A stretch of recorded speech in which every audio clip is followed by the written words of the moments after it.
और अब बात पाकिस्तान की करते हैं। पाकिस्तान में चुनाव हुए, इसके बाद नतीजे आए, लेकिन अब पाकिस्तान में हुए चुनाव की धांधली की पोल खुलती नजर आ रही है। जी हां, रावलपिंडी के चुनाव कमिश्नर ने जो खुलासा किया उससे साफ हो गया कि कैसे चुनाव में धांधली की गई और इमरान समर्थित निर्दलीय उम्मीदवारों को हराने के लिए कैसे बड़े अधिकारियों ने साजिश रची है। रिपोर्ट के जरिए पूरी खबर आप सबको बताते हैं।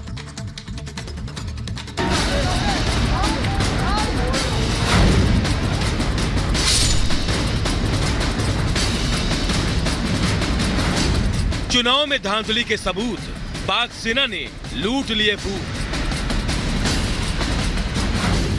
जरदारी शरीफ का प्लान, पाकिस्तान फिर बेनकाब। आम चुनाव में हेरफेर, पाक में डामाडोल सरकार। पाकिस्तान में आम चुनाव में हुए धांधली की पोल खुल गई है। चुनाव अधिकारी के खुलासे ने पाकिस्तान की सियासत में भूचाल ला दिया है। चुनाव के दौरान रावलपिंडी में तैनात कमिश्नर ने अपना जुर्म कबूल कर लिया है। मुल्क के पेट में छुरा घूमता है, मुझे वो सोने नहीं देता। मैं ये सुकून की मौत मरना चाहता हूँ। जो मैंने जुल्म किया है, मुझे उसकी सजा मिलनी चाहिए। चुनाव अधिकारी के दावों ने पाकिस्तानी फौज के नापाक मंसूबों को बेनकाब कर दिया है। पाकिस्तानी सेना इस बार अपने ही मुल्क में घिर चुकी है। सेना के बड़े अधिकारियों पर चुनाव में धांधली के आरोप लगे हैं। मेरी तमाम ब्यूरोक्रेसी से गुजारिश है कि अपने इन सियासी लोगों के लिए जो मुख्तलिफ शेरवानियां सवा के मिनिस्टर बनने को फिर रहे हैं, इनके लिए कोई गलत काम न करें। रावलपिंडी में तैनात चुनाव कमिश्नर लियाकत अली चट्टा के मुताबिक आम चुनाव में निर्दलीय उम्मीदवार 70 से 80 हजार वोटों से जीत रहे थे, लेकिन पाकिस्तानी फौज के दबाव में उन्हें हरा दिया गया। इमरान समर्थित निर्दलीय उम्मीदवारों को हराने के लिए बड़े पैमाने पर साजिश रची गई थी। इस साजिश में पाकिस्तान चुनाव आयोग के अध्यक्ष और कुछ बड़े अधिकारी शामिल थे। बिल्कुल बेज़ाब्तियां तो छोटा लफ्ज है। जो यहाँ पे हुआ है कि जो लोग आजाद उम्मीदवार 70-80 हजार की लीड से जीत रहे थे, हमने उनको हरवाया है और उनके ऊपर जाली मोहरे लगा के सबको हरवाया। देखिए, मैं ये सारी इस गलतकारी की जिम्मेदारी अपने ऊपर ले रहा हूँ और साथ आपको बता रहा हूँ कि जो चीफ इलेक्शन कमिश्नर है, जो चीफ जस्टिस है, वो भी इस काम में पूरे शरीक हैं। चुनाव के नतीजों में हेरफेर की जिम्मेदारी लेते हुए लियाकत अली चट्टा ने अपने पद से इस्तीफा दे दिया और खुद को पाकिस्तानी पुलिस के सामने सरेंडर कर दिया, लेकिन पुलिस ने सबूत के अभाव का हवाला देकर उन्हें गिरफ्तार करने से इनकार कर दिया। चुनाव में धांधली के आरोप को लेकर पाकिस्तान में जबरदस्त बवाल हुआ था। इमरान खान समर्थित निर्दलीय उम्मीदवारों ने पाकिस्तानी फौज पर चुनाव के परिणाम को बदलने का आरोप लगाया था। चुनाव में एक समय ऐसा था जब इमरान समर्थित उम्मीदवार जीत का दावा कर रहे थे, लेकिन जब इसकी भनक पाकिस्तानी फौज को लगी तो सब कुछ पलट गया। चुनाव आयोग ने चुनाव परिणाम को रोक दिया और जब अगले दिन फिर से वोटों की गिनती शुरू हुई तो आंकड़े बदलने लगे। पाकिस्तान चुनाव में धांधली की आशंका तो पहले से जाहिर की जा रही थी, लेकिन चुनाव अधिकारी के इस खुलासे के बाद इस पर मुहर लग चुकी है। अब सवाल उठता है कि जनता ने भूखमरी और बदहाली से राहत के लिए अपना नेता चुना था, लेकिन पाकिस्तानी फौज ने उनके सपनों को चकनाचूर कर दिया। Bureau report, Republic Bharat.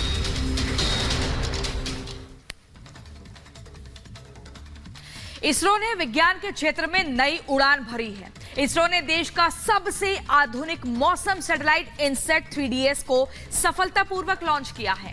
ये सैटेलाइट अंतरिक्ष से मौसम की सटीक जानकारी देगा, जिससे आपदा में होने वाले नुकसान को कम किया जा सकता है। कैसे, आप देखिए इस रिपोर्ट में। 4, 3, 2, 1, 0। देश में खराब मौसम से होने वाले नुकसान को रोकने के लिए विज्ञान ने एक और कदम आगे बढ़ाया है। इसरो की टीम ने सबसे आधुनिक मौसम सैटेलाइट इनसैट 3DS को सफलतापूर्वक लॉन्च किया है।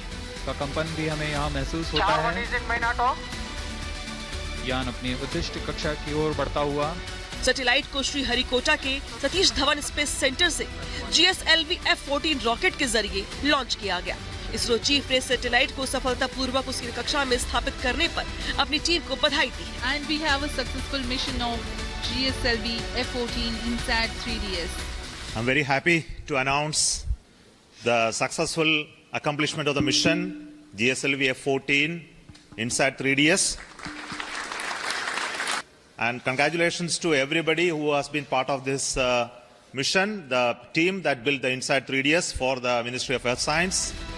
ये सैटेलाइट समंदर, मौसम और इमरजेंसी सिग्नल सिस्टम की जानकारी देगा। ये धरती की सतह, समंदर और पर्यावरण पर अलग अलग स्पेक्ट्रल वेवलेंथ के जरिए नजर रखेगा। इसके अलावा वायुमंडल के अलग अलग मौसमी पैरामीटर्स का वर्टिकल प्रोफाइल देगा। इसके अलावा अलग अलग जगहों से डेटा कलेक्ट करके उसे वैज्ञानिकों तक पहुंचाएगा। साथ ही ये सैटेलाइट राहत एवं बचाव कार्यों के दौरान भी मदद करेगा।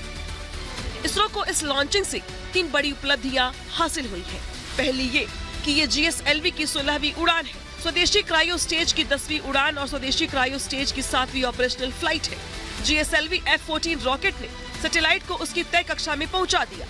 इसके बाद सैटेलाइट के सोलर पैनल्स भी खुल गए हैं, यानी सैटेलाइट को सूरज से मिलने वाली रोशनी से ऊर्जा मिलती रहेगी। अपना नेता चुना था, लेकिन पाकिस्तानी फौज ने उनके सपनों को चकनाचूर कर दिया। Bureau report, Republic Bharat.